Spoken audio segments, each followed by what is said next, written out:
આજે છે ને અમે વિચાર્યું કે ચાલો સરસ મજાનો મૂવી ડેટ પ્લાન કરીએ, એ પણ ઘરે.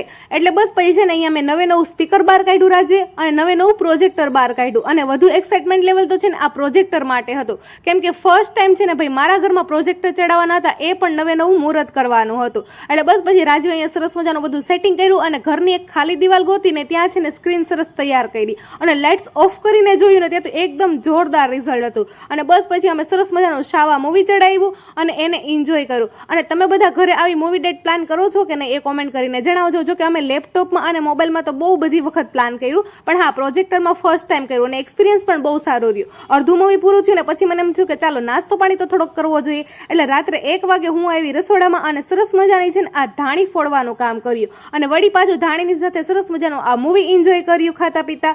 તો કંઈ નહીં, જો બ્લોગ પસંદ આવ્યો હોય તો લાઈક કરી દેજો, બાકી ચેનલને સબસ્ક્રાઈબ કરી દેજો, કેમ કે હવે આપણે મળશું આવતીકાલે. ત્યાં સુધી બધાને હર હર મહાદેવ.